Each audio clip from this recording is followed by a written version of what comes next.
unmuted.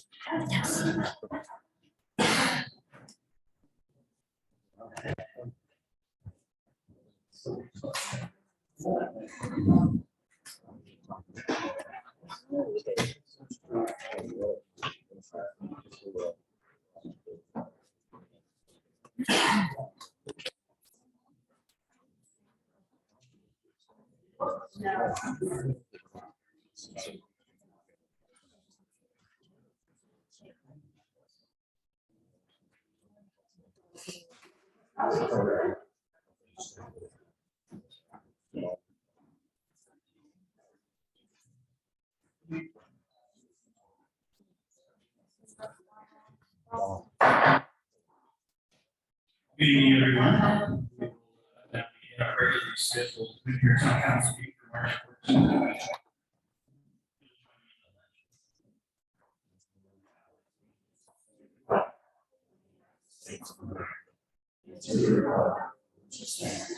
One nation under God, indivisible, with liberty and justice for all.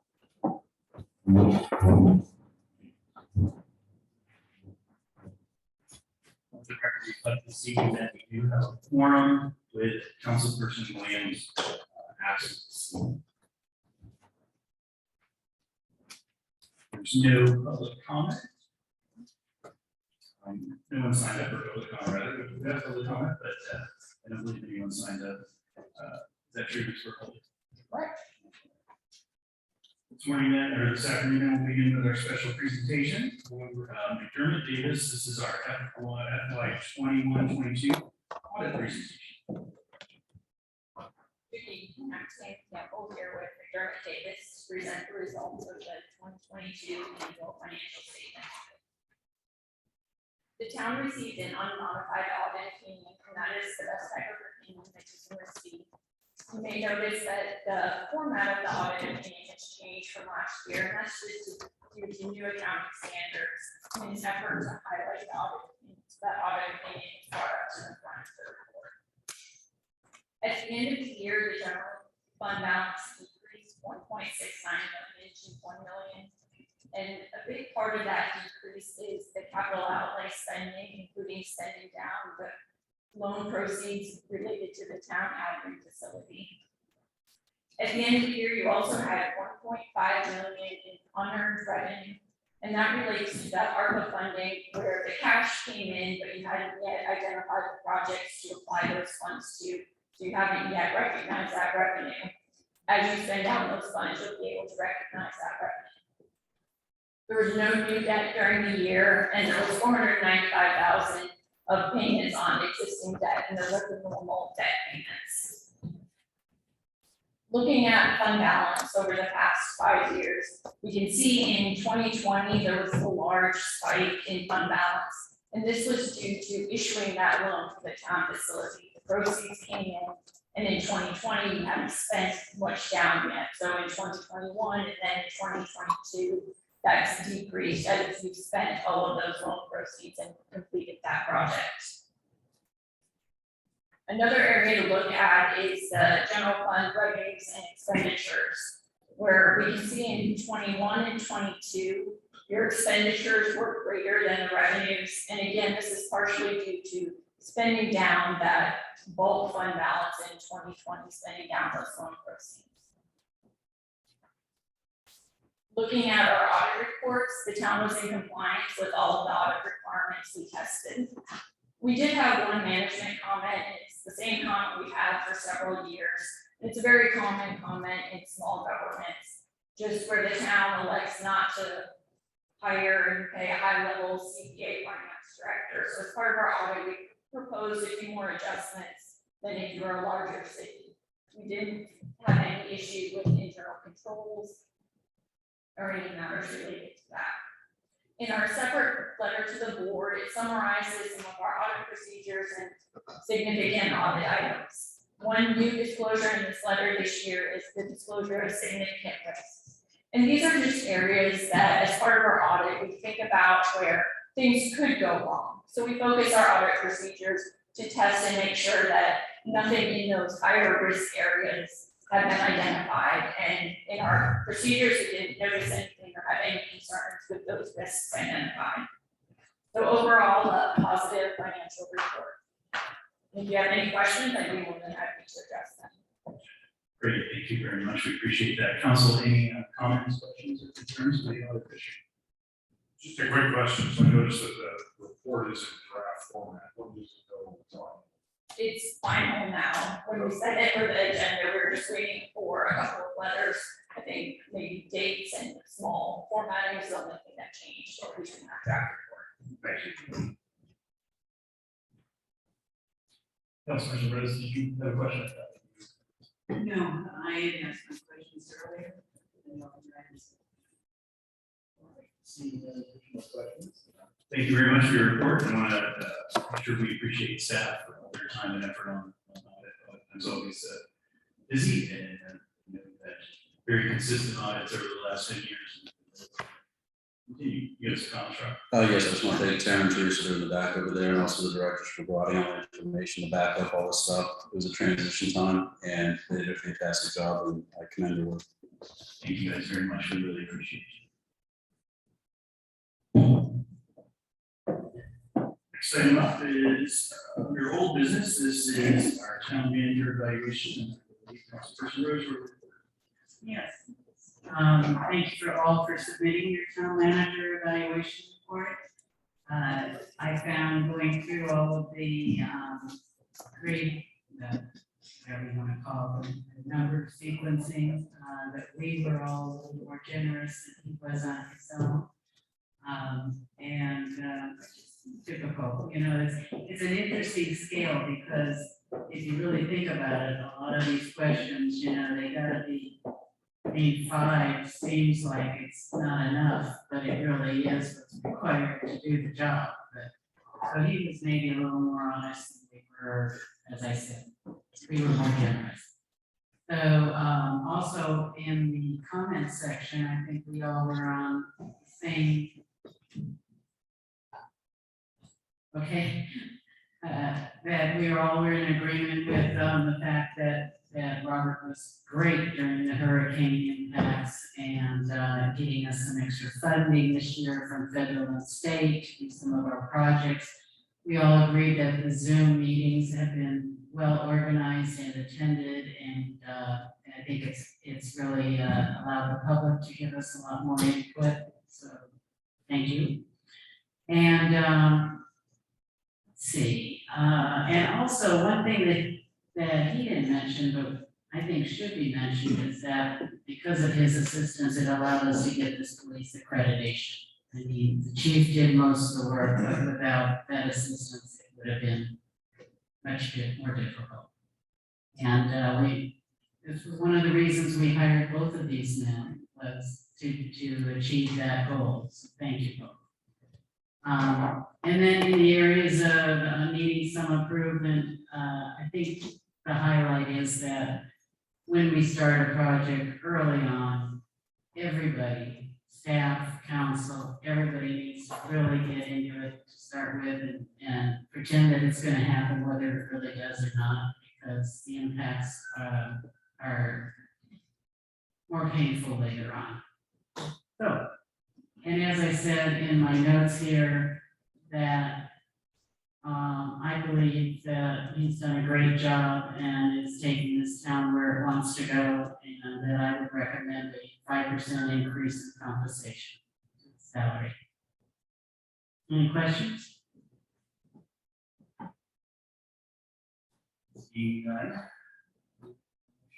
I make a motion to increase the salary by 5%. Motion maker, Councilperson Rose, second Councilperson David. Council, any further comments, concerns, or questions? That we will begin voting with Councilperson Martin. Aye. Aye. Right. Thank you, Robert. We appreciate all your efforts, and not only your efforts, but the efforts of the team that we've worked really hard and you worked really hard to cultivate. Thanks everybody to really make it work, but great leader for that. Appreciate everything you do. And even with the one comment that I think we all have in common is how do we get to the place where we're able to get that public input sooner, quicker, earlier that is not a singular point of struggle for, it's not just a town staff problem, it's not a council problem, we have a community challenge there that we need to figure out how we get everybody in earlier, so we can avoid kind of some of that work and last minute stuff. Yeah, and, you know, working in development, a lot of times, that's why projects go to like a scaled model, or they do stuff crazy, you think, how come they're spending so much money? But the fact is, most people don't understand it when you, even if it makes it to a paper and gets laid out, they just can't comprehend what they're looking at. And that comes back and bites us. Yeah, that's 100% true.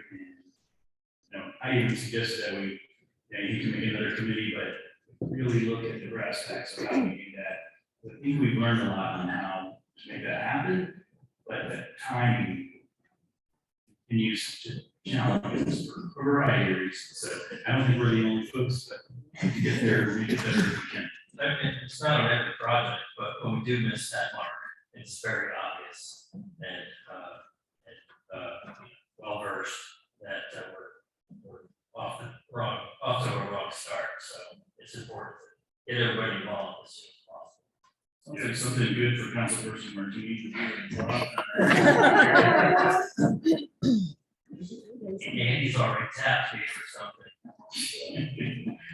All right, so get 100th anniversary. All right, next up, so this is kind of a special meeting tonight. This is where we will we'll say goodbye to one of our council members, and we will swear in two incumbents and a brand new council member this evening. That's what we'll do. Start, we're going to do council member David, then council David, and then we'll do our new council member, Mr. Tom Stroop. On down. Come on down.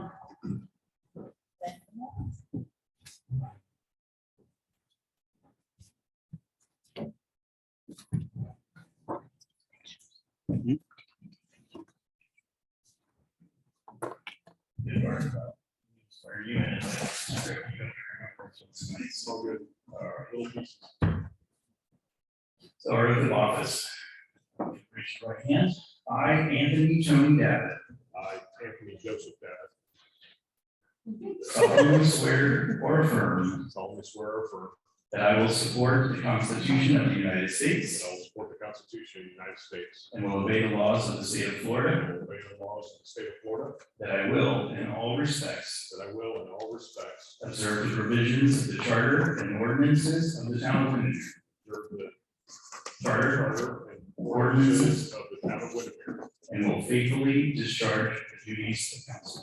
and will faithfully discharge the duties of council. Thank you very much, sir.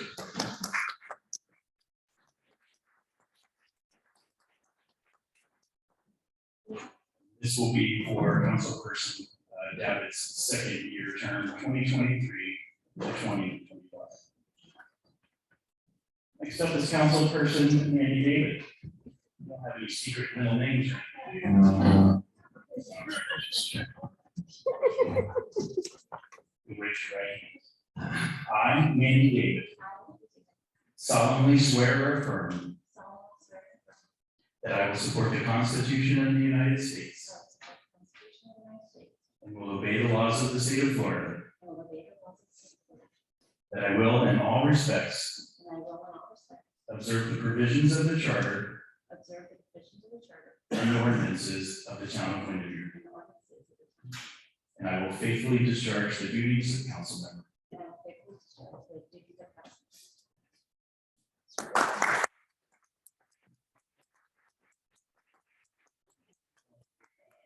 Person David's second year term, or 2-year second term, 2023 to 2025. Next up is Mr. Tom Stroop. Stroop's first look at the name badge. Good. You get that first. So efficient. Raise your right hand, sir. I, Tom Stroop, I, Tom Stroop, solemnly swear or affirm solemnly swear or affirm that I will support the Constitution of the United that I States will support the Constitution of the United States and will obey the laws of the state of Florida, and will obey the laws of the state of Florida, that I will, that I will, in all in all respects, respects, observe the provisions of the charter observe the provisions of the charter and ordinances of the town of and Windermere, ordinances of the town of Windermere, and will faithfully discharge and will faithfully discharge the duties of council the member. duties of council member. Proud to serve.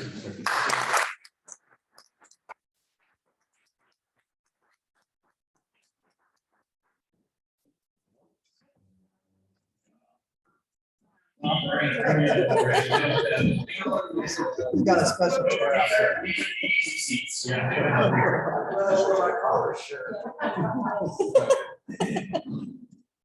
Oh, the other ones have cushions.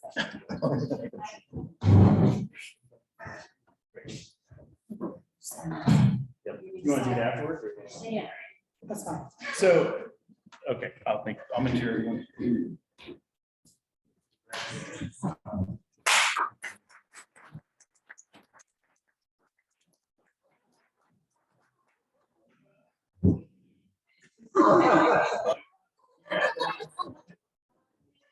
Councilperson Martin will meet you down at the principal's office here. If you were sworn in tonight and you know who you are, make sure you see Clerk Burkhalter before you leave, so you can sign on it and get it notarized, make it all official.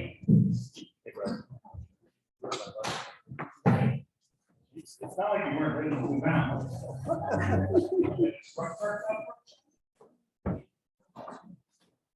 Check his call.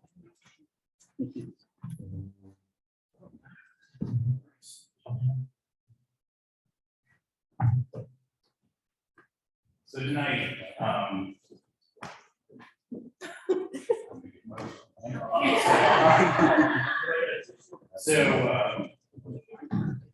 Bill's not only a council person, a great servant for our town.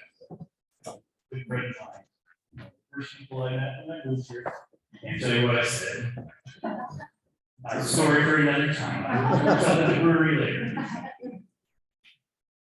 But he's a detailed guy with a heart, passion, listens, and cares, and he'll count trash trucks going by.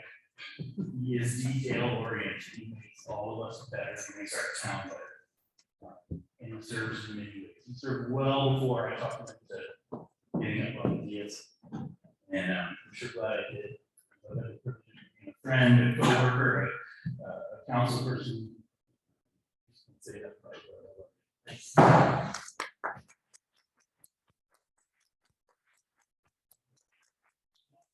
Actually, we're gonna present you with this nice, a bigger ride. You are in the office.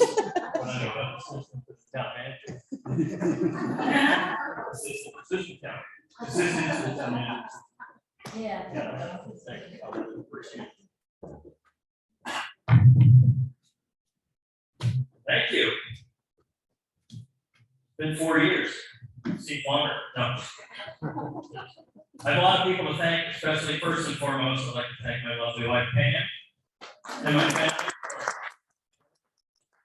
And thanks also to my fellow council persons. We've done a lot of stuff in the last 4 years, and I really appreciate you guys and being able to work with you guys to make our town better.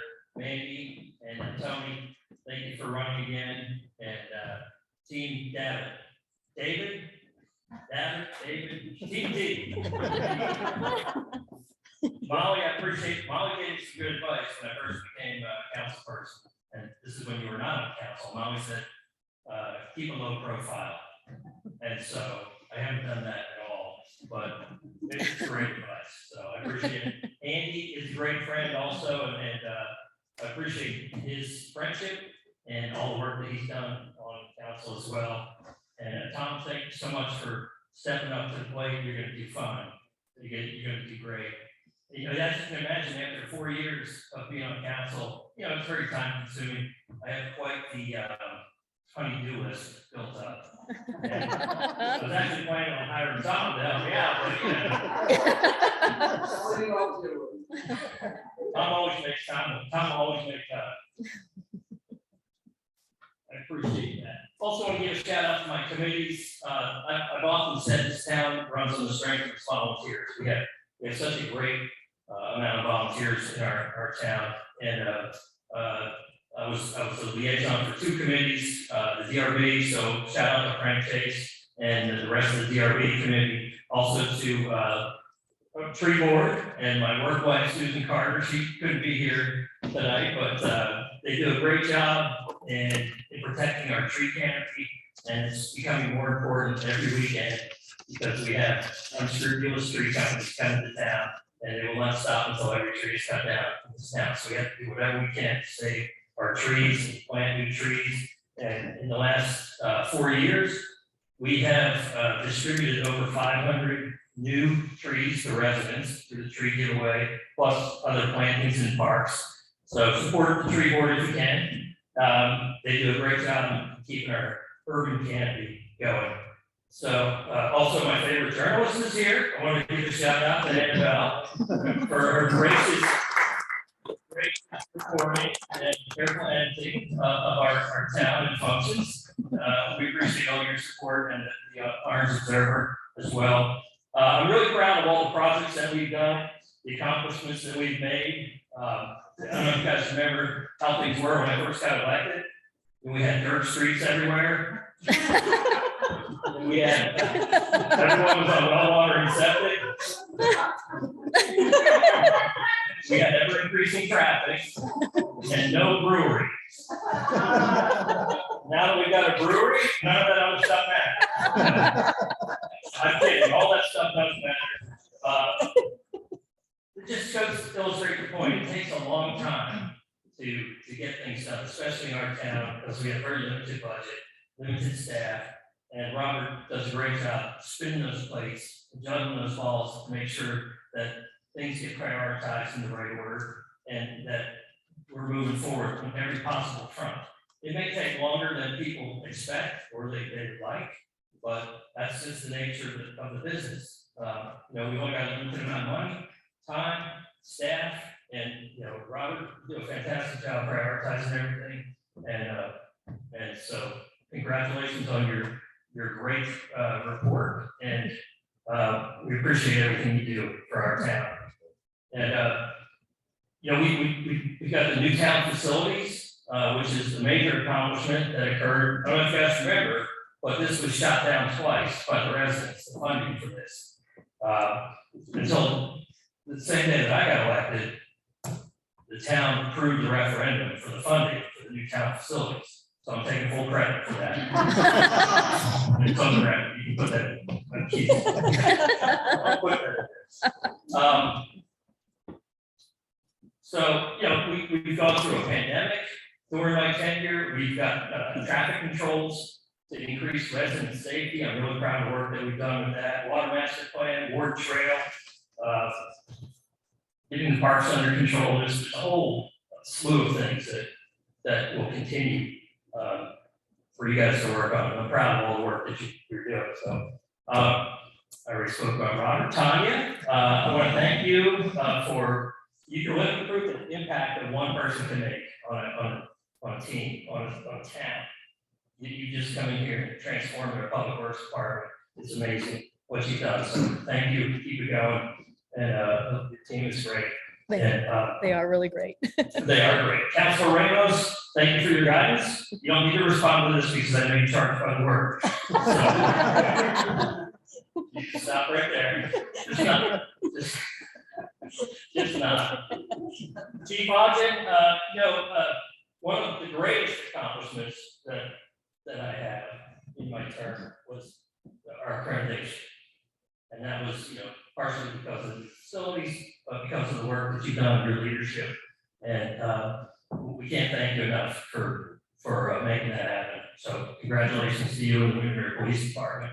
And then Dorothy, you're the rock, you're the glue that holds this operation together. So congratulations again on your 30 years of service.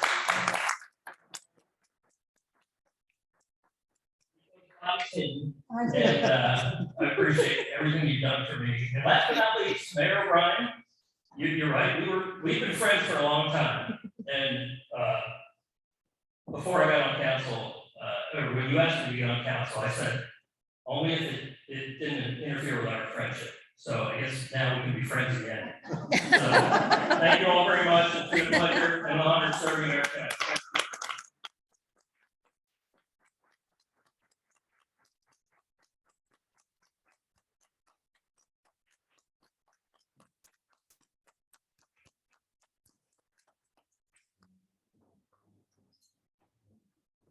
Now, so we can finally talk about stuff. Go to the bar. And councilperson, your release for your good behavior. Appreciate you, brother.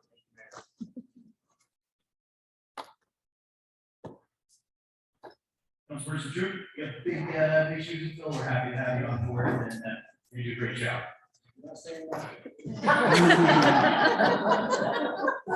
You know how many people have told me that when we got here.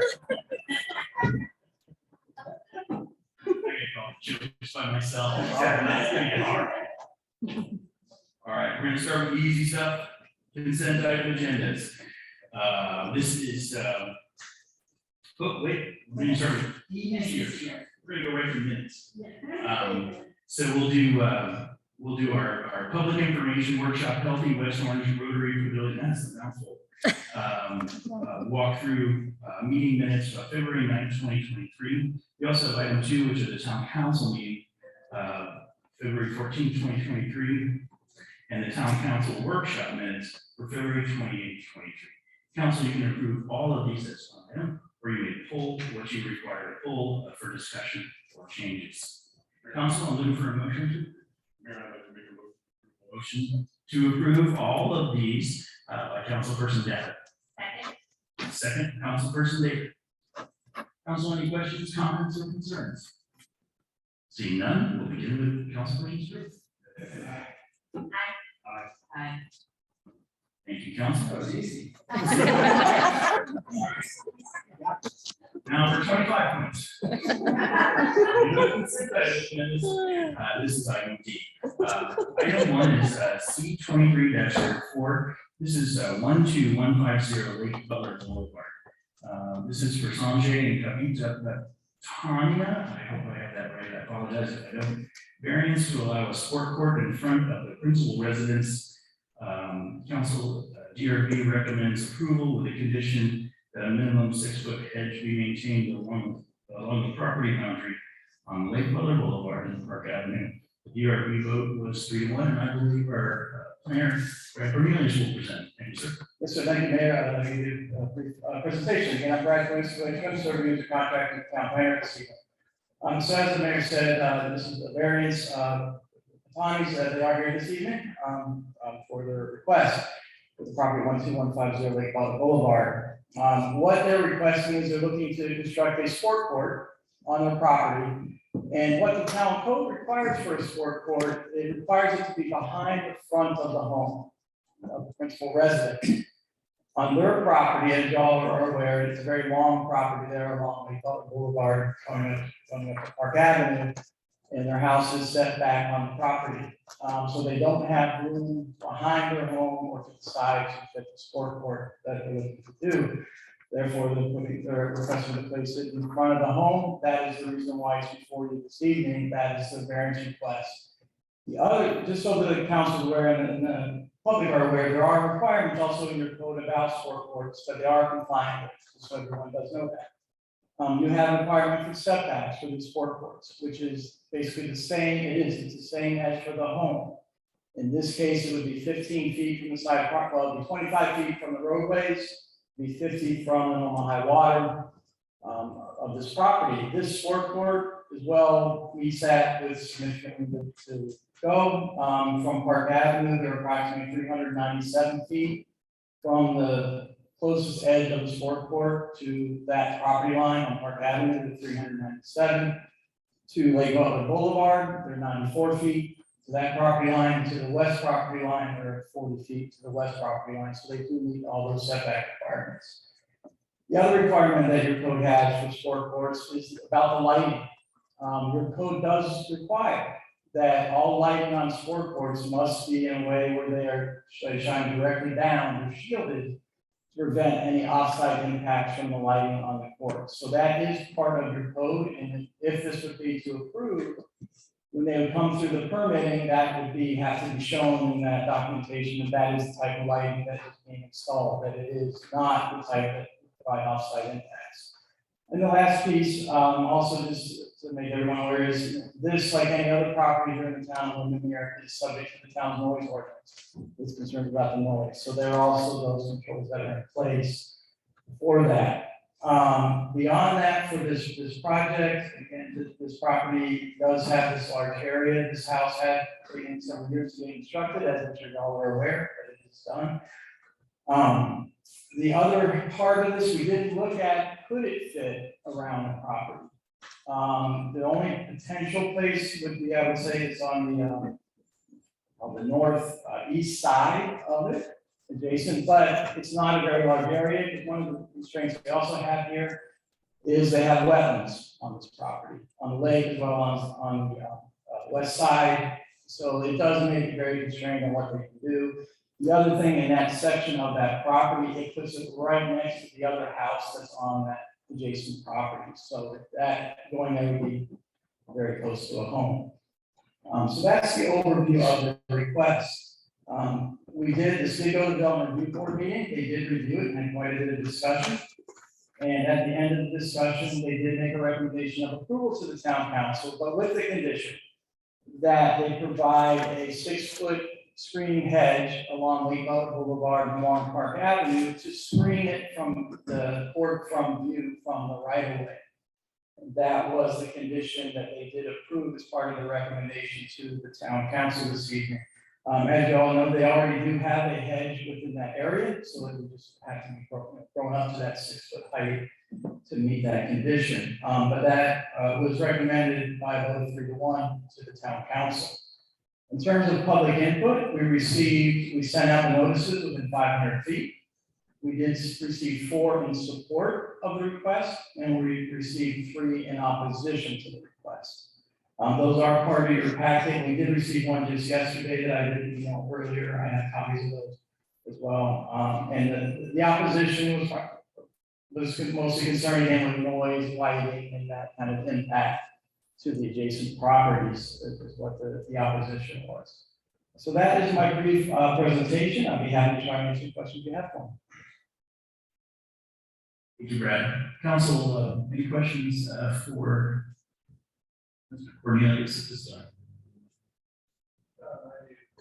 So I spoke to Brad today, I spoke to Robert today, and I also spoke to the residents, spoke to them today, trying to catch up on all this. And they have a large driveway, the kids can do any and all of that in their own driveway right now. Is that correct? Yes, sir. So whatever they're going to do on the basketball or tennis court is no different than what they currently can do on the driveway they already own. Actually, they can put the basketball, hoop as part of the driveway. Down lighting. So, okay, I was just kind of trying to clarify that, and also on that northeast section, that would actually put a lot closer to the next nearest resident, which I'm sure they don't want that. Am I correct in assuming that? So the option going to the side is not available, the option going back is not available, and they currently can play basketball and pickleball and volleyball, anything else in the large driveway they already have. Is that correct? Right, I mean, they feel like a temporary net or something like that, absolutely. All right. So, just a clarification, Tom, so the neighbor immediately behind their house approves it, it's the one across Park Ave. Yeah, and I did go today, I did look, that's the furthest distance. So, for anybody, that's literally, I don't know how long the lot is, it looks like 5 acres, maybe 4 or 5 acres, and then across Park Avenue, another house in, right? Right, from the northern part of the proposed court to that property on Park Avenue, it's approximately 397 feet. Then you have the right of way of Park Avenue. Before you get to the other side. So are you basing it on the property in on Park Avenue, not where the court's gonna be? No, I'm thinking from where the court's going to be, in that northern end of the court. Yeah. And maybe so it'd be closest to that Park Avenue property line of what that distance is here. But when you guys send out the variance request, it's 500. It's from the property boundary. So from the property boundary is another 400 feet from the court, right? Oh, yes, sir, and in the map that you have, the yellow highlighted area, that's that 500-foot radius around. So it's almost 900 feet built. From where the court is, yes, sir. Where the court is to the main. Yes, sir. So the notice criteria is for anybody within 500 feet radius of that particular property. That's our notification requirements for the variance, but you're right, it would be, you know, they might In be this right. case, he got going in the 400 feet ID, from the make sure. line to- That is accurate. So it's 900 feet from where it's gonna be to the complaints. Brad, is this new construction?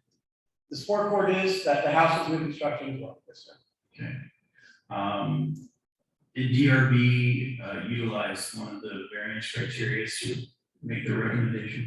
They did, I mean, they did find the hardship there, given the characteristics of that lot, being it's so long and relatively narrow, which is a unique configuration here in the town of Windermere. I think that's probably the only lot that's quite like that one. And also the limitations they have around the size in the back, 50-foot setback and all that. Thanks. Also, any further comments? So along those lines, DRB did not see that this was gonna be setting precedent. No, and because it's not as within your code, it does have that provision that every variance that comes before you stands on its own merits and its own criteria and its own reasons. So the fact that this may or may not get approved does not necessarily set a precedent for somebody else coming forward, because the circumstances of this lot are pretty unique to any other lot here in the town.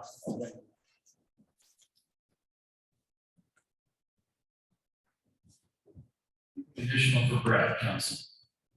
Did the applicant wish to speak?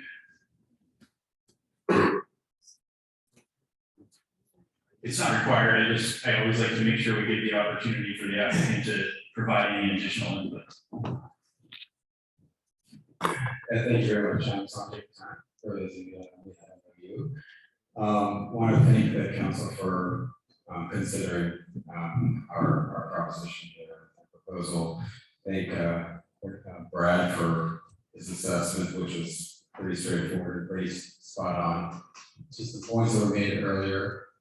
I think that we all know of sports courts already in the town of Windermere on private property that's well within even 100-foot radius of its neighbors. Number one, so if there's precedent to be set, that's already been set. Number two, this is really, we want to be respectful for our neighbors in our town. This is we have no malicious intent. We want to tell you about the rules. As anyone who's talked to us in the past, we've tried to be accommodating and really transparent about this whole process. And this is really just for the kids. And as was noted earlier, they're already playing tennis, basketball, and pickleball out there. This is just to make this a little bit more injury friendly and accommodating for them. And we have the privilege to have the property. So I really don't think that there's any contention here. We're just asking for forgiveness for anything that has been discussed and for any harsh feelings that have been out there. And we thank you for your consideration.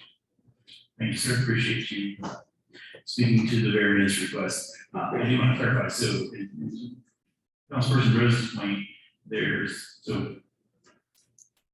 no other sports court sets a precedent, nor does this variance or any of our variances set a precedent. So I just want to make sure that we are clear on that as well. Brad, you had mentioned a lighting survey and study would need to be done, or a plan, I guess. When they would preliminary plan. When they would submit their permit and with the lighting, they would provide us the documentation that shows it meets the requirements, that it's the cutoff, and won't have that offsite impact. So we'll have that documentation part of it. That, as an example, I can tell you the other sport court that the most recent one that's been constructed with permit is one on Lake Butler Boulevard, field property. That has that type of lighting, and they did go through that process. I can also, I believe the contractor we're using is the same contractor for that court as well. So they are aware of the town requirements. Thank you, sir. Appreciate it. Council, anything further? I'll make a motion to approve. Okay, motion to approve by Councilperson Rose, second by Councilperson David. Them all together. Any further? Councilperson Dowd. One clarification. Yes, sir. With the stipulations and conditions stipulated by DRB. Yes. Yes. Motion maker friendly, yes. Yes. All right. Tom, any additional concerns or? All right, so we'll begin voting with Councilperson Stewart. Aye. All right, and variance is approved. Thank you, Council. They said fine, you should invite me over.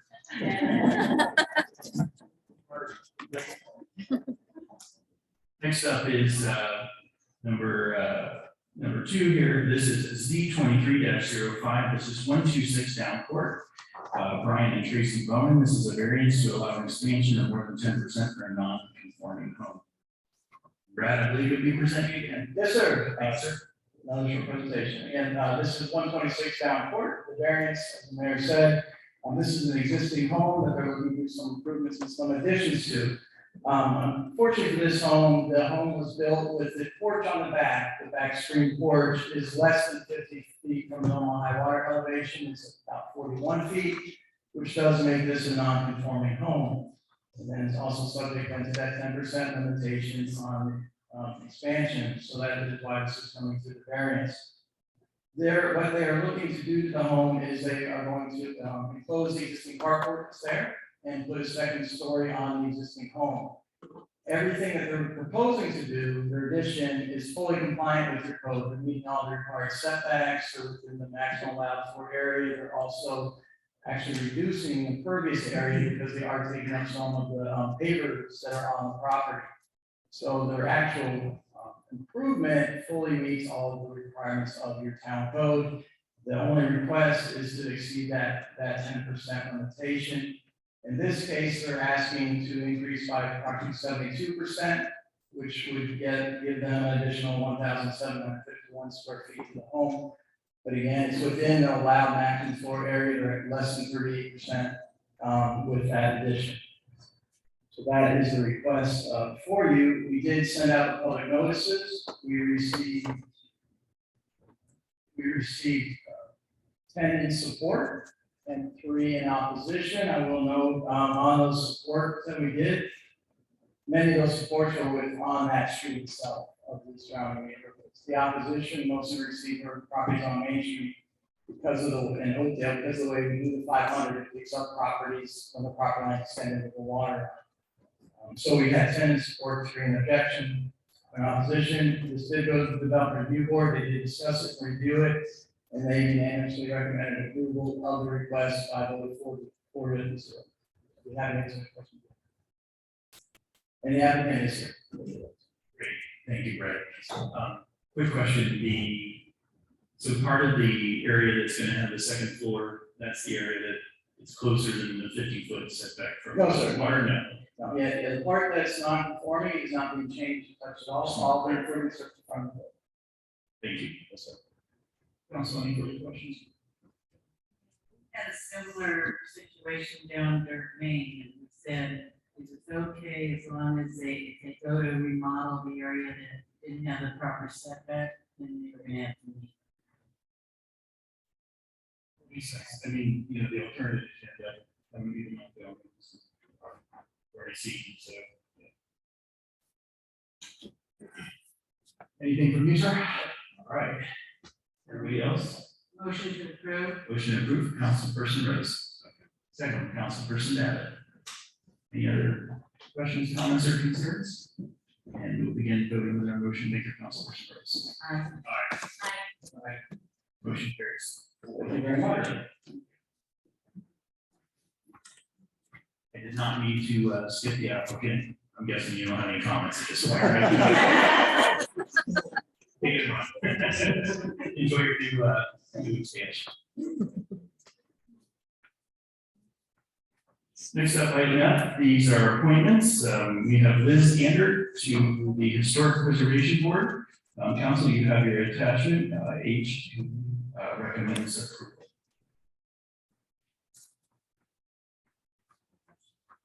Motion approved from Councilperson Davis. Second from Councilperson Rose. Questions, comments, or concerns, council?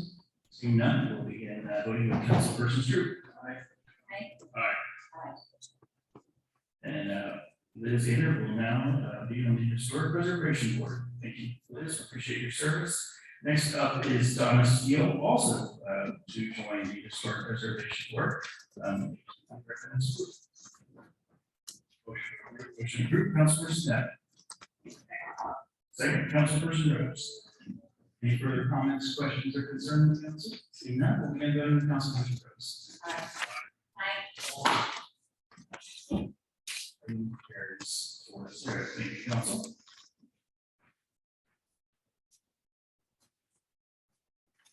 Next up on our agenda are financial. This is Rostan Solutions LLC, emergency debris monitoring cost overages for Hurricane Ian in the amount of $36,229.49. Staff recommends approval. I'm going to present. Yes, sir. 20%. So in the time framing period that we were rushing to collect all of the debris, Rostan had a not to exceed $50,000 purchase order for debris monitoring. So that's the folks that will be at the Windermere Recreation Site when the trucks roll in, and they note those and take all the measurements that are necessary for that. In addition, they also follow our crews that are in the field, our contractual crews in the field that are going and pulling the debris out the right of way and hauling it up to Windermere Recreation Center. So they have two purposes under this monitoring. What ended up happening is that instead of notifying you that they had reached the 50,000 threshold, they just kept going. And so when the invoice came in, I had to question them on that. They've apologized for that oversight. However, because that had already taken place and they had the crews out there doing that work, we had to come to you with an after the fact request to approve that additional 36,000.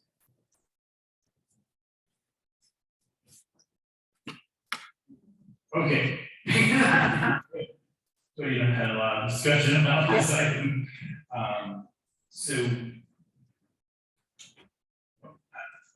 my take is that things can happen, but the contractor's there to protect the town, also to guarantee reimbursement. Significantly exceeding an NTE, that's pretty concerning to me. Like I said, Tony and I have talked about it a lot. She's been in contact with the contractor. Certainly don't think it's something that will happen again. We've also put some additional protections in place to make sure that doesn't happen again. But that's just my take on it. I know that I don't think anybody's trying to do anything nefarious, but their whole goal is, their whole job is to protect our town and make sure we're in our first. So I want to make sure that they're watching this entities, because that's kind of a big one. So the good news is I believe that the funds will be reimbursed by FEMA. We can never guarantee that, but I do believe they are right when we say that. It'll be a period of time. Hopefully that'll be an expedited reimbursement, but it's still gonna be a couple of years. We're still closing out Michael Cat projects. That was one of the biggest debris projects in the United States. So that's 5 years later. So I just want everyone just to understand the potential that it could go a while. So that's all I have.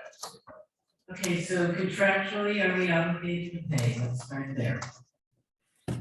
It was during an emergency and they performed the work, so we did pay, yes. No. Contractually, are we obligated to pay the extra costs? I'd say so, yes. I mean, I have to review the original contract, but based on the additional work that we requested them to do, especially on weekends and the acceleration of getting the debris picked up, they met the hourly rates that we agreed to in the contract and also the other additional costs. So we gave, there was extra work we asked for. Yes, And they did not follow up with a change order. not at the time, no. Condition of exceeding, not to exceed. Not that I'm aware of.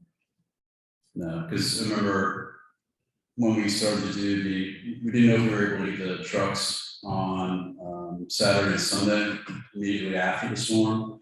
So they didn't have anybody on site. And then once we got Waste Pro in there, then we're able to provide them with backup documentation that their trucks have already been certified.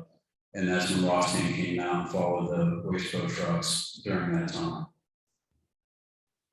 So have you had any discussions with sharing the cost overage with them so that they're not at least making money on it? Yes, ma'am. I had a conference call with both of their principals Friday last week. They have assured me that it will be reimbursed. And in fact, I'm uber sure that it'll be reimbursed. If it's not, I said I'd be coming back to chat with them. Have we used this company before? Yes, we use them through Hurricane Irma. For some reason, they're always after ice. So we get Ian and Irma mixed up sometimes. But yes, they were here for Irma. And that was the first time we used a monitoring service, and we were reimbursed 100% of the cost minus what happened in 2004. And you got a standing contract with them to be on call with a not to exceed limit for events, or how is that contract structured? We entered into an agreement based upon the RFQ that we did. You have to have that backup data for FEMA reimbursement, that you did a procurement process for emergency services.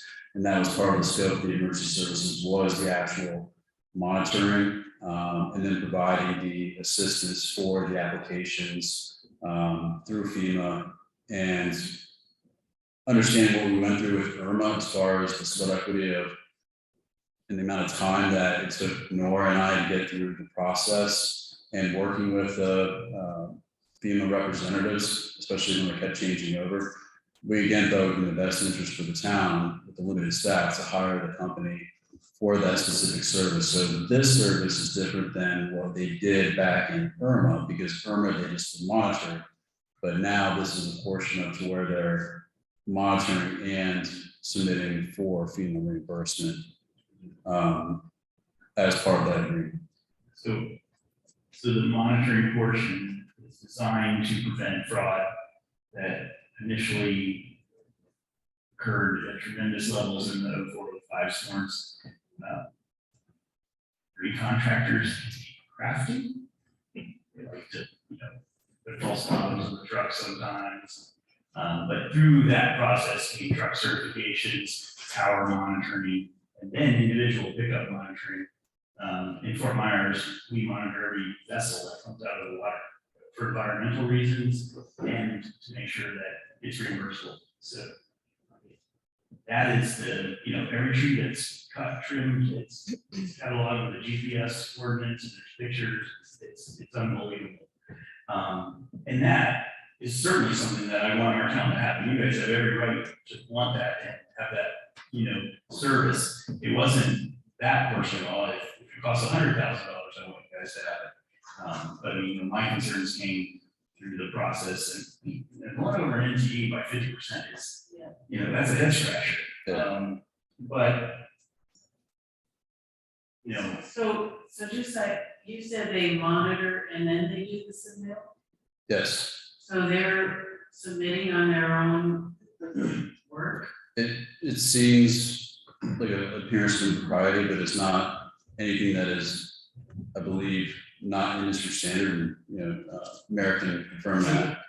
Yeah, and Robert's correct in there. So there is, real quick, there's also another thing that's occurring now because of some of these types of things. Now there's a monitor of the monitors. So you gotta see where this goes.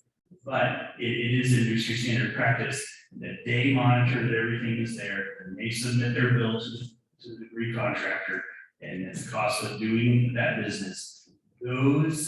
All of those requisitions are then reconciled and verified again at the state level for reimbursement. And FEMA also has to obligate them. So there's at least 2 more layers of verification. So again, it's less about whether I think they did the work, it's more about it's a bad practice. Yeah. And when you're talking about FEMA, just say like, hey, we're just gonna get reimbursed, it's, 100% sure. I would never say that. Well, I'm not sure. But I think they. Tell you the truth, that that's relevant. I believe we'll probably 99% chance of being reimbursed. It's just there's just a kind of oversight on their part. I felt that was a pretty big. Well, and we don't know if this is standard operating procedure for them. It's the first time for us, but we don't know. And maybe they need to share some of this burden, is all I'm saying. I thought potentially what might be fair is that we'll agree to pay them when we're reimbursed.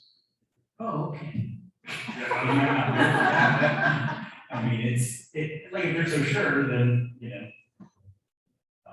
but So or split the difference or Well, something, then it makes sense. it may be difficult, but. And it's,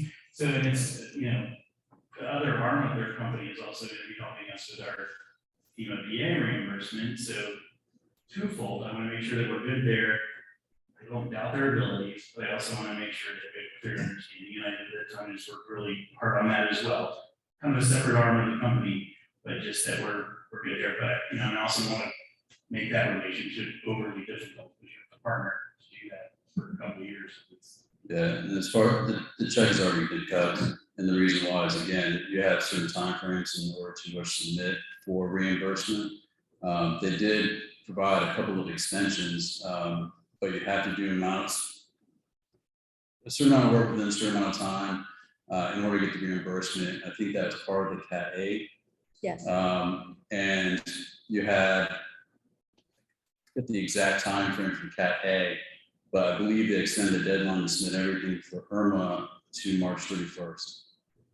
So for Ian, they gave us another. Ian, sorry. But also you're battling, and and this is where all this gets tricky, you're also battling, if you don't get it done quick enough and you don't get 100% reimbursement, you get 85%.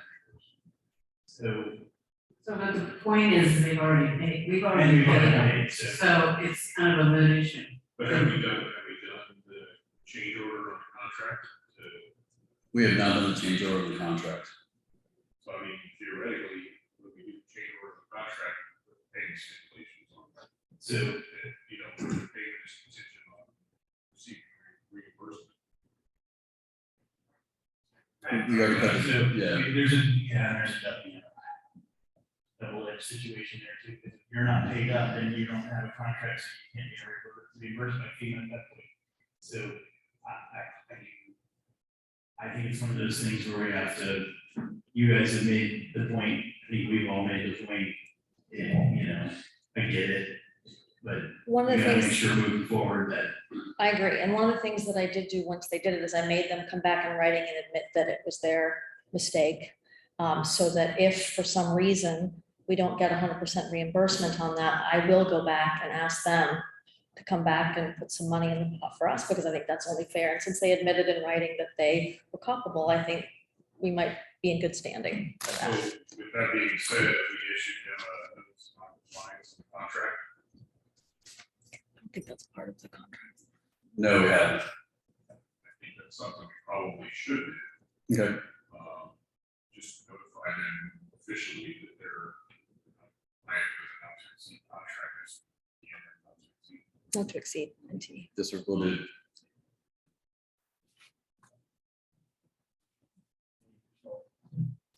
Items, and then I know, Tony, we worked on a method with finance as well to make sure that we'll cross-reference those Yes. task orders in the future. Yes. I mean, what happens is when you don't deal with those type of contracts every day, it happens. First time I've seen it, it just, it's kind of one of those things that we did want to have a frank discussion about it, not a fun one, but we'll learn everything that we learn makes us a lot better. Done. Hang on, so. All right, council. Just one additional question outside. So we're looking at all the reimbursements. Several different areas hotels, is there a guideline that we have?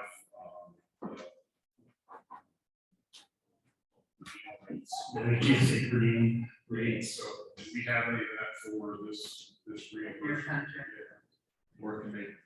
Is it because they were different levels of their organization, and some got $58, some got $107? For example. Yeah, they have per diem rates that they have to meet as part of their contract. And they won't, I think the mayor can tell you that they'll have to meet certain requirements, or FEMA will be like, hell no. So, One of the things in the contract that we, for future reference, I think that we need to specify which, because there's state statute reimbursement rates and there's GSA statute rates. We have to have one of those in there, otherwise kind of at a mercy. So what KPMG will do at the state level and FEMA will do at the CRC level is that they will look at it for reasonableness. And the reason sometimes they have to do this is, for example, you go to Fort Myers right now, try to get a hotel room for $160 a night, you get Right. $400 a night. Because they're all taken up by recovery funds. But yeah, if we're specific, it'll give us a better contract. They'll always give you, who's this one, and we can just snug them up and tighten them up. So, but yeah, they'll still be looked at. If anything stands out tremendously, it'll be flagged. And if you put GSA in the contract, anything above GSA, it'll be disqualified.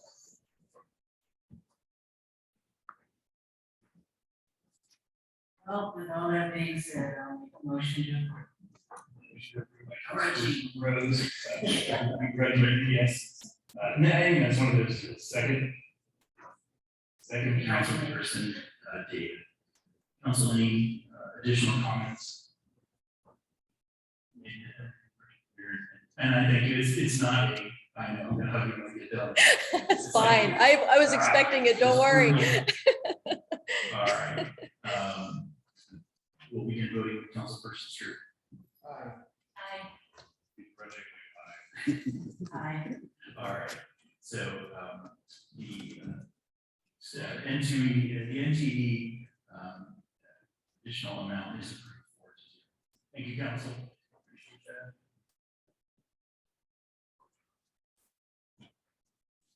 Next up is item 2. This is appointment of a town council liaison for Oak House lawsuit mediations. Mayor skipped one. Oh, did I skip one? Oh, yes, that's an important one too.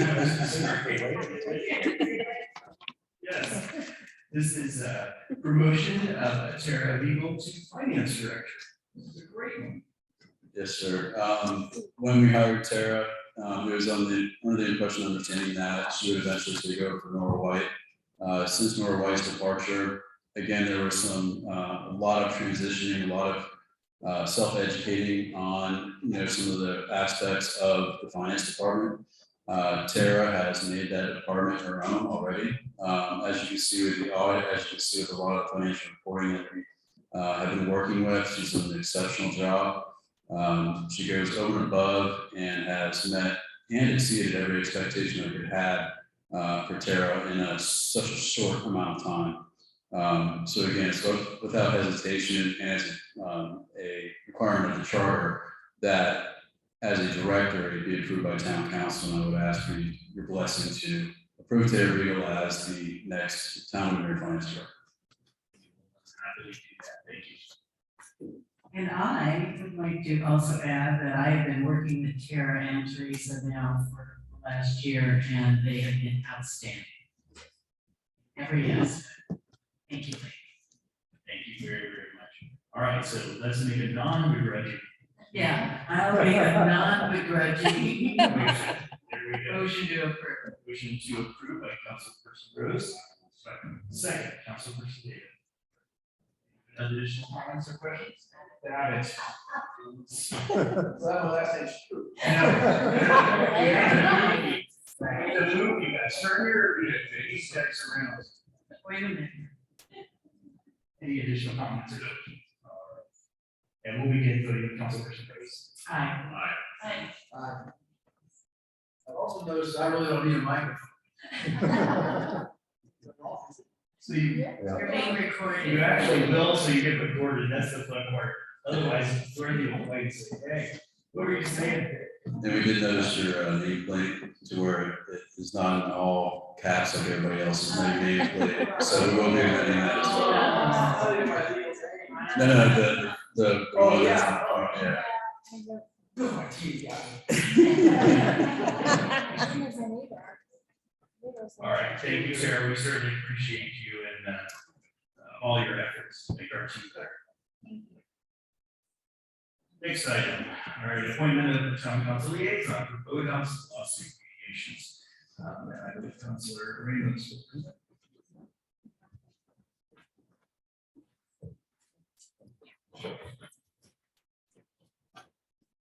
Thank you, Mayor, and members of the council. So we are at the point in the eviction lawsuits where the judge has issued trial orders for 2 of the 5 lawsuits. And the trial orders have a bunch of deadlines in them, things that have to be done by both sides and submitted by both sides. One of the things in the order is mediation. So what we wanted to ask is if a member of the council would like to accompany Robert to the mediations. And if someone wants to, I think it would be quite useful, because what's gonna end up happening is if the town comes to a settlement with one of the boathouse tenants or all of the boathouse tenants, then that settlement would have to come back and be approved by the council. So I think it would be helpful to have a member of the council there. Agreed. All right, perfect. How long will these mediations go on? Do you think? Is it a year? Is it 2 years? No, mediations are typically scheduled for a certain amount of time, like 4 hours, No, 8 no, hours. and Oh, duration, you know, like, is this something that you expect to be finished in a year, or could it go for? 2 of the mediations have to occur before, I think one is June 22nd or June 23rd, and one is June 2nd. So those are the 2 that are on the books right now with the court. They have to occur before those dates. But the rest of them will have to occur after those dates, because we don't have the trial orders for those yet. But it doesn't have to be the same council member. If you'd like, it could be a different council member. I just think it would be helpful to have one of you there, so when you come back and report, if there's something positive that happens at the mediation, that it would be helpful to explain it and help explain it to the rest of the council. And I assume these are held during. They should be. And sometimes you would have a mediation which could be scheduled from 8 to 12. Things are going really well and the parties want to stay longer, or sometimes you get in there and both sides are so far apart that you just say, okay, we've been here for half an hour and we know this isn't going to go any further. So it really depends. I can't say how long it will be, but they usually don't ever go over a day. I think it's a good idea. I just wanted to know, because I don't know how many, I'm gonna sit in this position. But I only got another year. I was gonna ask that if you would consider doing that, based on your time, tenure, temperance, Oh, and fairness. because I'm retired.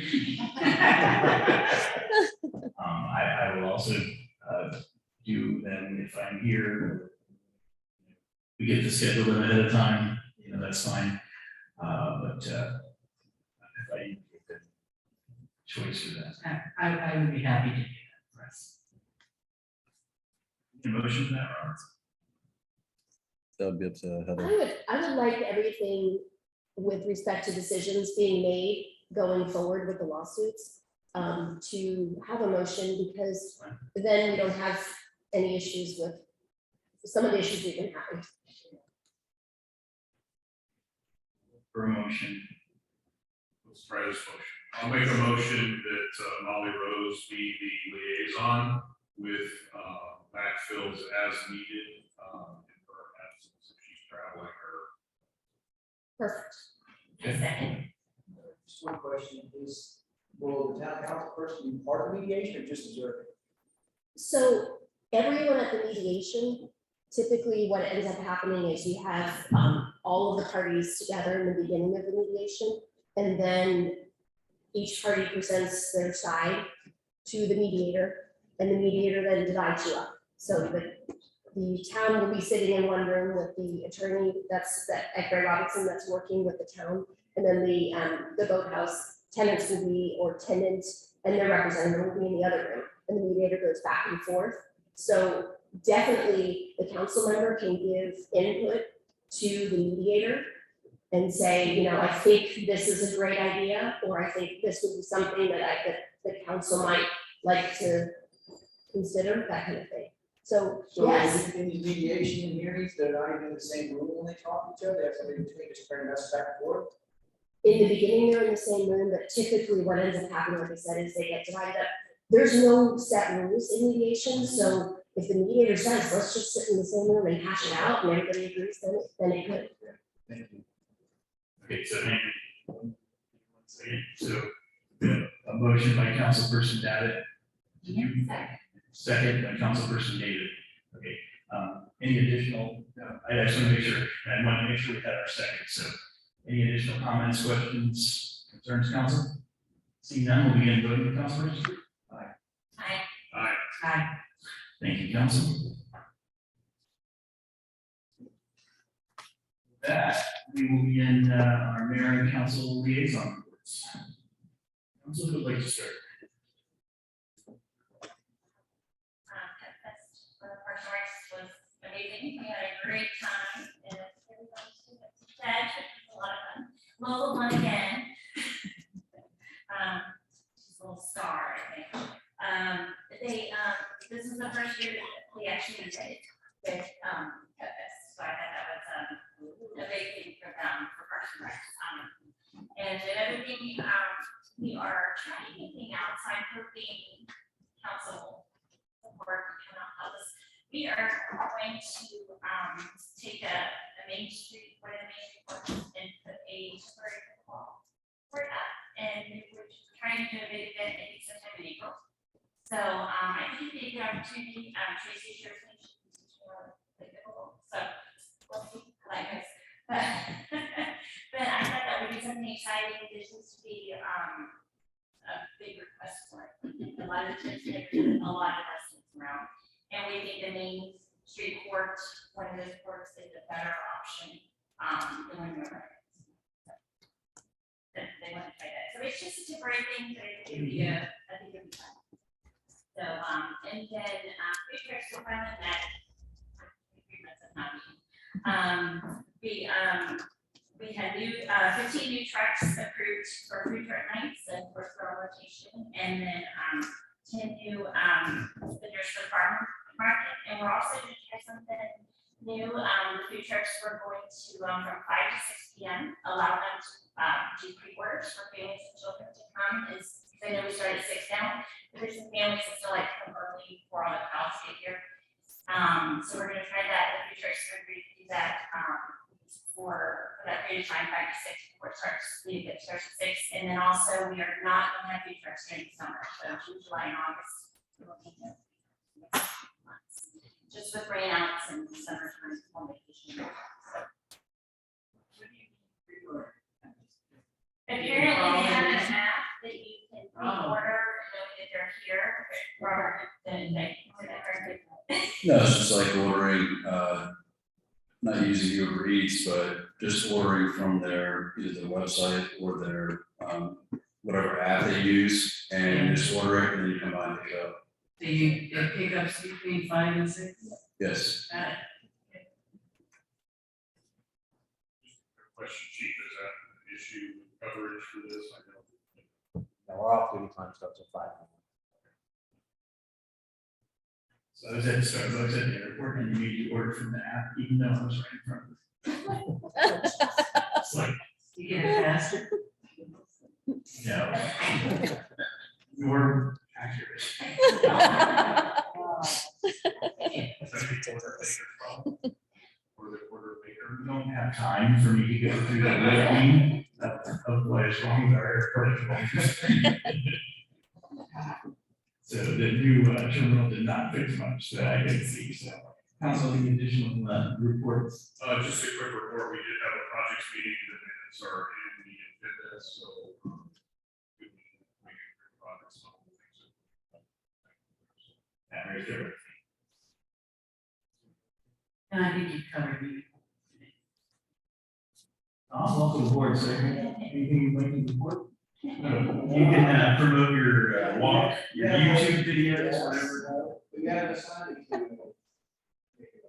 We'll work on that. Find out where you want to be. Yeah, Find out, we got a couple holes, Yeah. so. Yeah, we'll work on that. Robert, we'll go ahead with staff reports. Yes, thank you, Mayor. Thank you again for the kind of words of the evaluation, the increase in salary, but I couldn't do it just as one person, again, account on my team and account on what I consider my family members, which is staff. And again, thank you very much for again the kind words. I think it reflects upon the people that I work with. Yes, the ranking of liaisons and committees will send you out the committees as they are right now and liaisons. And I think in previous years we rank them, and then the mayor will go ahead and appoint them at the next town council meeting. One of the ones that we need to get an appointment pretty quickly, and I asked them if it had to be an elected official, a staff member, or a citizen, was on the TDT, Tourist Development Tax Input Meeting on March 23rd, which is next Wednesday, from 9 to 12 at the Board of County Commissioners chambers. And then they're going to be having a final report in July. So TDT money is money that is raised through tourist development tax. Heads and beds is what they call it. They've allocated money to the Citrus Bowl, to the, Camping World Stadium, to the dog cart anymore. Dr. Phil's Warm Arts Center, and the Amway Center. So they utilize those funds for those entertainment facilities, but again, they're trying to look for additional where money should be spent. So I didn't know if anybody had availability on March 23rd between, I think it's 9 and 12 or 8 and 12. You'd be with the mayor and then other representatives from municipalities and from the area, as well as some of the other hospitality industry leaders. Right now, we're retired too. I can go if, I am retired, I do work. They don't get up to 8, so I'll go get to 9. Because you're retired. Starting with TTA is, that will give you a broad swath of politics in Orange I am County. pretty good at this. Just to clarify, was it listed 22nd? 23rd. So it's Thursday. I'm sorry, no, it's Wednesday. It's the 22nd then. Okay, then we're not, like, still in. 22nd.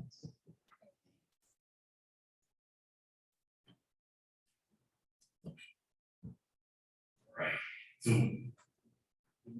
Tom, you wanna do it? Yeah, I'm available. Well, good. I can write that down, please. All right, and then again, after Pet Fest, which I would like to thank Mandy that now my family's gonna be having another edition with a dog adoption that we did that day, so thank you very much for that. Congratulations. I got a 3 to 6-year-old and that just added on. Yeah, it's the kid's dog that is now, pretty much mine at this point, so we pick it up next week, and, the kids went and saw him on Saturday.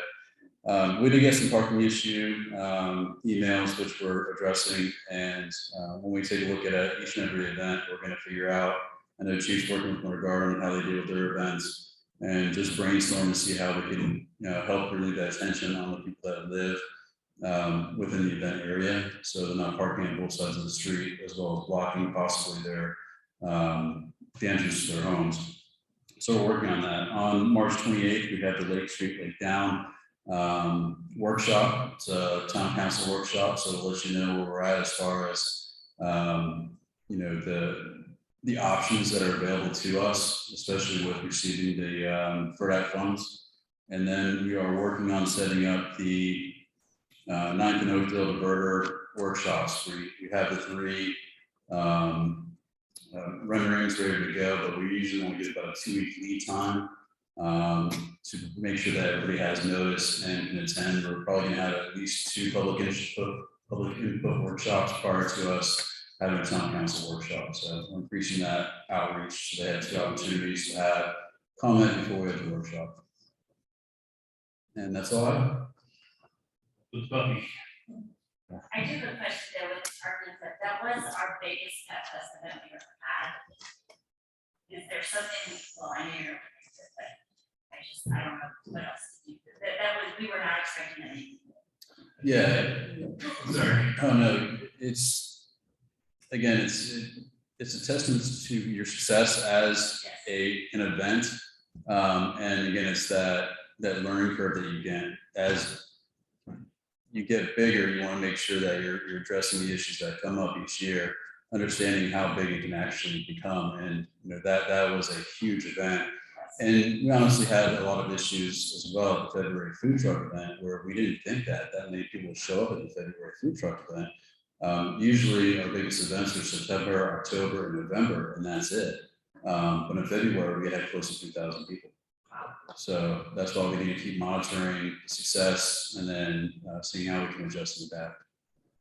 Really more about having a plan too, so we're respectful to everyone that lives along these streets and not double parked. We're not impeding emergency vehicles. And some of that might take some manpower, may take some police expertise, and probably just a little planning. Some of these things work, and then you get a huge one. All right.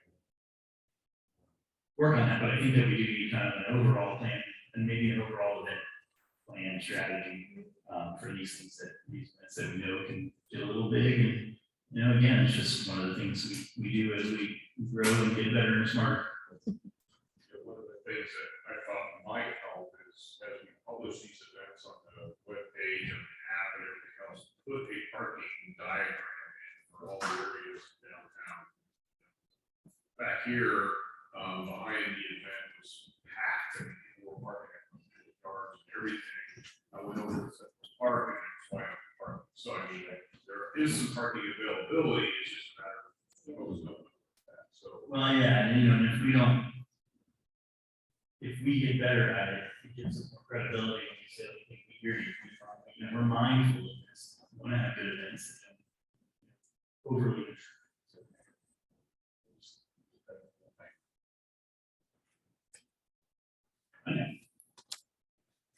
Good evening, Town Council.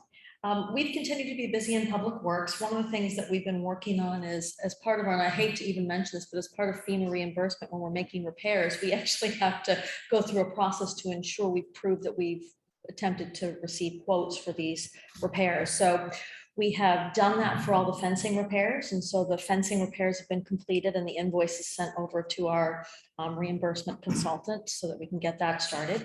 In addition, the sidewalk repairs, except the ones down at Lake Street Park, that'll be part of what we do when we fix the boat ramp. That sidewalk area there was a little bit more substantial than anywhere else. But we have the quotes out on Demand Star right now for fixing those boat ramps. I know everybody's been anxious to get those boat docks fixed. And so we're working on that. The quotes are coming off this week. And then that way I'll be able to assign that out to a vendor and begin those repairs.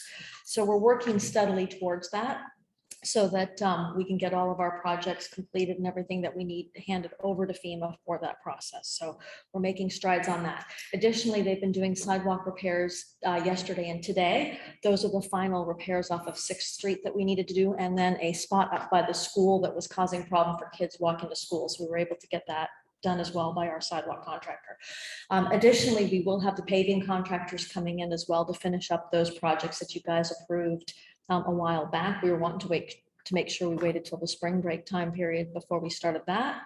One of the issues that we had with one of the Duke Energy contractors is they were coming in and closing lanes down before 9 o'clock in the morning during rush hour traffic. So I've been able to speak to Duke Energy and they have ceased that process when they're in town. They will be doing that after 9 o'clock now. And once they did that, that did improve the traffic issues that we were having. So we're trying to get a handle on that as well. Tell me on the power repairs down towards the roundabout in the school where they're really low. I don't think those aren't power lines, those are some other cable or something. It's probably another utility that hangs on the power poles, yeah. I'm sorry. It'll be another utility, and actually I got a phone call about that, so I did reach out, I've reached out to Duke about getting their other utility that's hanging on there to do something about it. So Okay. somebody did reach out to me about that. I figured, so I just wanted to make sure that we have it on our radar. Yes. Yes, sir. Thank you for everything. You want me to reach out? Thank you. Councilor Ramos. So legislative session has started, and the good news is I have nothing noteworthy to report yet. And then I don't have anything else either. Thank you for covering for me last month. When I was on That's good. vacation.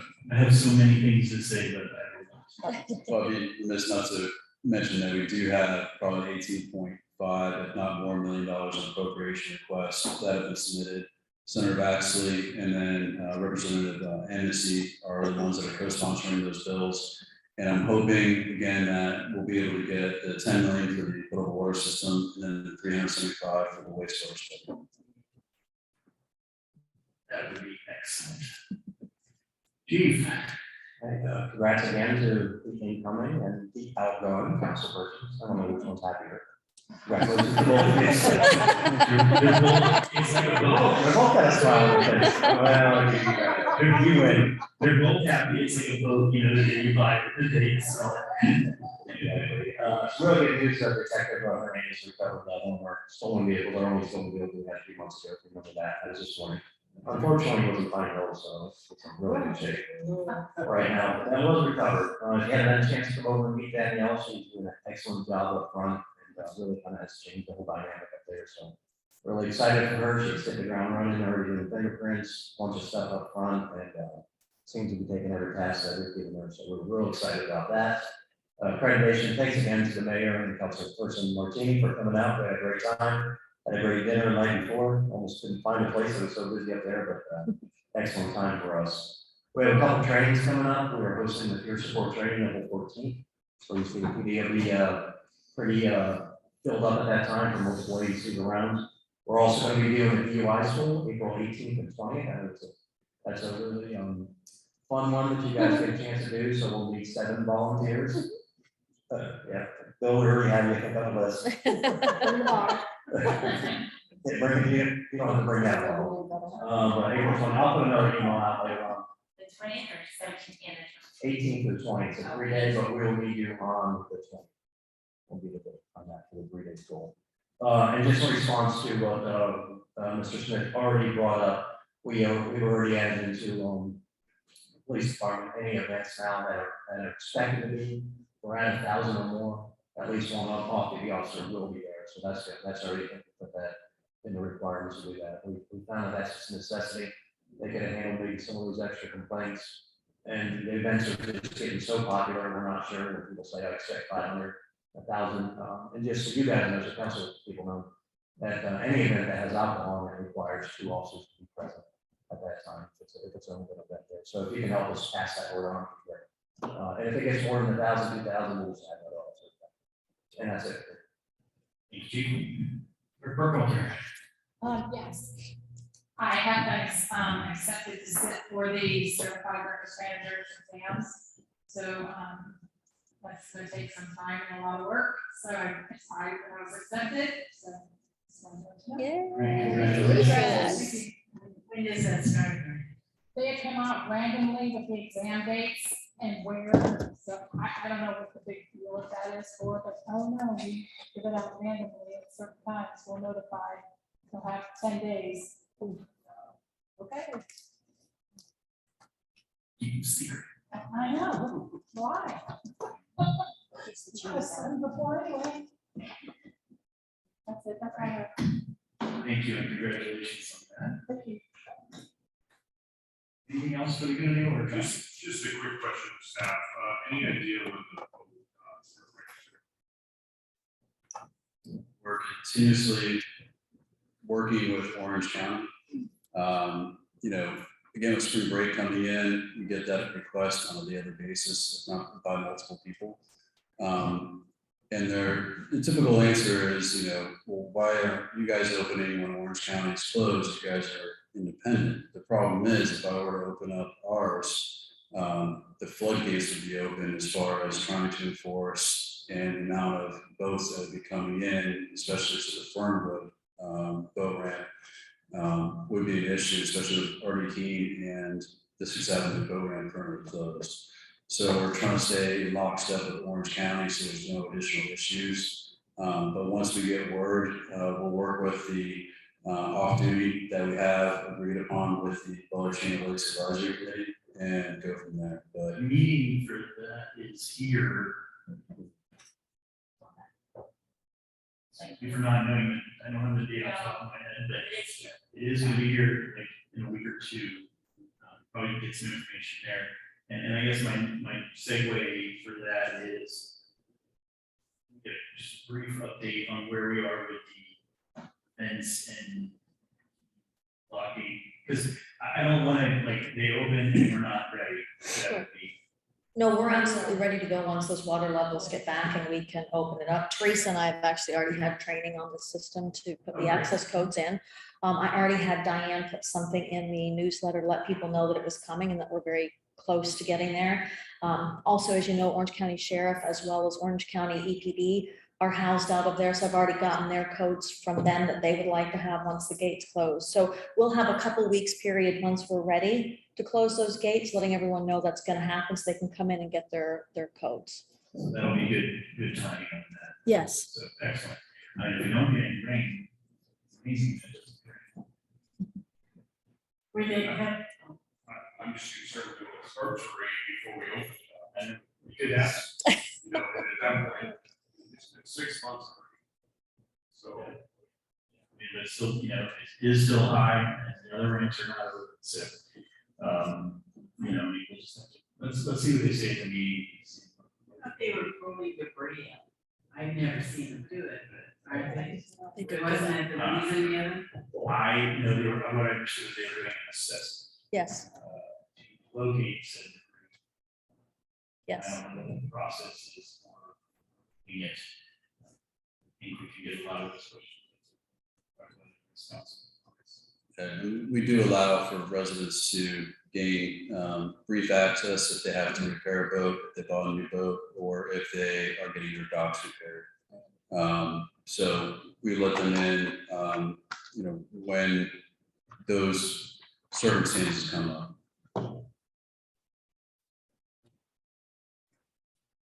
Anything additional?